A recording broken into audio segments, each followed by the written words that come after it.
आज हम बहुत अच्छा टॉपिक लेके आए हैं, बायोटेक्नोलॉजी प्रिंसिपल एंड प्रोसेस। जो बायोटेक्नोलॉजी है, ये जो है बायोलॉजी के बहुत एडवांस ब्रांच है और इसमें जो है विभिन्न प्रकार के कार्य आज किए जा रहे हैं। बायोटेक्नोलॉजी वह विज्ञान है जिसमें हम जो है जीवांशों की सहायता से या विकरों की सहायता से या सूक्ष्म जीवों की सहायता से हम मानव उपयोगी पदार्थों का निर्माण कर रहे हैं। जब से हमें जो है फर्मेंटेशन का ज्ञान हुआ, किण्वन का ज्ञान हुआ, तभी से जो है बायोटेक्नोलॉजी ने कार्य करना शुरू कर दिया था। आज हम बायोटेक्नोलॉजी का उपयोग विभिन्न प्रकार की इंडस्ट्रियों में, चाहे वो फार्मास्यूटिकल इंडस्ट्रीज हैं, चाहे वो जो है डेयरी उद्योग हैं, चाहे वो बेकरी उद्योग हैं, चाहे वो जो है विभिन्न प्रकार की इंडस्ट्री है, जहां भी जो है मानव उपयोगी पदार्थों का निर्माण हो रहा है और वो जो है जीवाणु से हो रहा है, तो वहां बायोटेक्नोलॉजी पे कार्य हो रहा है। जो बायोटेक्नोलॉजी है, इसके साथ जो जेनेटिक इंजीनियरिंग है प्रमुख रूप से कार्य करती है। जीवी अभियांत्रिकी के द्वारा ही बायोटेक्नोलॉजी में कार्य किया जा रहा है। हम बात करेंगे, सबसे पहले जो है विश्व में बायोटेक्नोलॉजी पे जो है 1920 में जो है कार्य किया गया और यह जो है यूनाइटेड किंगडम में जो है इंस्टीट्यूट ऑफ बायोटेक्नोलॉजी की स्थापना हुई और उस पे जो है कार्य किया गया। इसके बाद जो है भारत में जो है सबसे पहले 1982 में मैसूर में जो है डीबीटी की स्थापना हुई, डिपार्टमेंट ऑफ बायोटेक्नोलॉजी की स्थापना हुई और फिर पुनः जो है 1986 में इसी डिपार्टमेंट ऑफ बायोटेक्नोलॉजी पे विभिन्न प्रकार के कार्य भारत में किए जा रहे हैं। उस समय से लगातार हम इस पे कार्य करते जा रहे हैं। बायोटेक्नोलॉजी बहुत ही अच्छी ब्रांच है। इसमें विभिन्न प्रकार के हम जो है रोगों वाले जो जीन्स हैं उनकी पहचान करते हैं, या जीन्स जो डीएनए है, डीएनए के अंदर जो हानिकारक जीन्स है उनकी पहचान की जाती है। इसके अलावा हम जो है परखनली जो शिशु है या ट्रांसजेनिक प्लांट है या जो है रोग प्रतिरोधी क्षमता वाली जो फसलों का उत्पादन है या उच्च दक्षता वाली या उच्च पैदावार वाली फसलों का उत्पादन है, उच्च क्षमता वाले जो पशु हैं उनका जो है विकास है, ये सब जो है बायोटेक्नोलॉजी की सहायता से ही हुआ है। या जब से हमने जो है बायोटेक्नोलॉजी पे कार्य करना शुरू किया तभी से हम जो है इनका उत्पादन कर पा रहे हैं। जो है 1988 में यूनाइटेड नेशन में एक बोर्ड की स्थापना हुई, इंटरनेशनल बोर्ड की स्थापना हुई, जिसका शॉर्ट फॉर्म है ICGEB। इसका फुल फॉर्म है international centre for genetic engineering and biotechnology. जो ये ICGEB है, यह पूरे विश्व में कार्य कर रही है।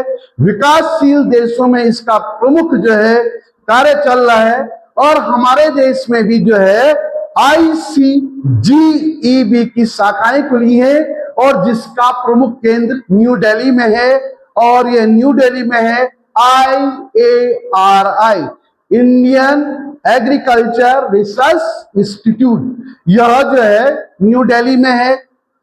इसके अलावा NDRI, national dairy research institute, यह जो है करनाल हरियाणा में है। इसके अलावा IVRI, इंडियन वेटरी रिसर्च इंस्टीट्यूट। इसके अलावा जो ये IARI है, इंडियन एग्रीकल्चर रिसर्च इंस्टीट्यूट है, इसकी बहुत सारी शाखाएं हमारे देश में है जो कि बायोटेक्नोलॉजी पे बहुत अच्छा कार्य कर रही हैं। इनमें सबसे पहले एक है CFTRI। इसका पूरा नाम है central food and technology research institute. Central food and technology research institute, यह जो है मैसूर में है। दूसरा है MRC मलेरिया रिसर्च सेंटर, और यह दिल्ली में है। इसके अलावा RRL रीजनल रिसर्च लेबोरेटरी, यह जम्मू में है। इसके अलावा है CDRI central drugs research institute, यह लखनऊ में है।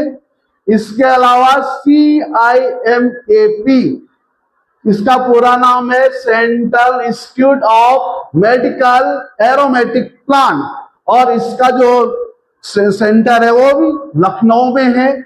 इसके अलावा हमारे देश में जो IIT है, इंडियन इंस्टीट्यूट ऑफ टेक्नोलॉजी, चाहे वो दिल्ली की IIT हो, चाहे वो जो है मुंबई की IIT हो, चाहे वो मद्रास की IIT हो, तो प्रमुख IIT में भी जो है हमारे इस पे बायोटेक्नोलॉजी पे कार्य किया जा रहा है। आप ध्यान ये दें, हमारे देश में एक संस्था है CAMB, जिसका पूरा नाम है centre for plant and molecular biology. CPMB centre for plant and molecular biology, यह भी बायोटेक्नोलॉजी पे बहुत कार्य इस पे किया जा रहा है, या इस पे यह लगातार कार्य कर रहा है। और इस CPMB के जो है हमारे देश में मुख्य रूप से 7 केंद्र हैं जहां पे इस पे कार्य किया जा रहा है। पहला है मदुरै कामराज विश्वविद्यालय, यह जो मदुरै कामराज विश्वविद्यालय है यह तमिलनाडु में है। दूसरा है दिल्ली विश्वविद्यालय, जो दिल्ली में है। इसके अलावा जवाहरलाल नेहरू विश्वविद्यालय, यह भी नई दिल्ली में है। इसके अलावा तमिलनाडु एग्रीकल्चर विश्वविद्यालय तमिलनाडु में है। इसके अलावा ओमानिया विश्वविद्यालय, यह हैदराबाद में है।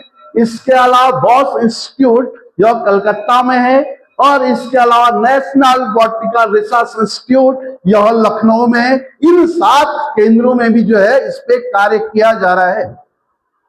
जो बायोटेक्नोलॉजी है, बायोटेक्नोलॉजी का मुख्य उद्देश्य है कि हम जो है किस प्रकार से उन्नत किस्म की फसलों को बनाएं, या हम जो है किस प्रकार से जो जीन्स है उनमें जो है हेर फेर करें, परिवर्तन करें, उनमें हानिकारक लक्षणों को हटा के लाभदायक लक्षणों को उसमें जोड़े।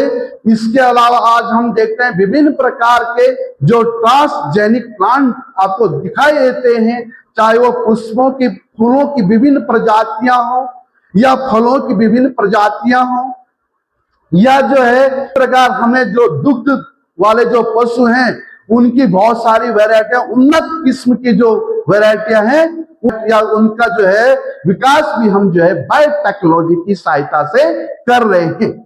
बायोटेक्नोलॉजी के अंदर और क्या क्या कार्य किए जाते हैं इसके बारे में हम पुनः पढ़ेंगे। आज के लिए इतना बहुत है। आप नीट की तैयारी बहुत अच्छे ढंग से करेंगे। मैं DS प्रताप, थैंक्स।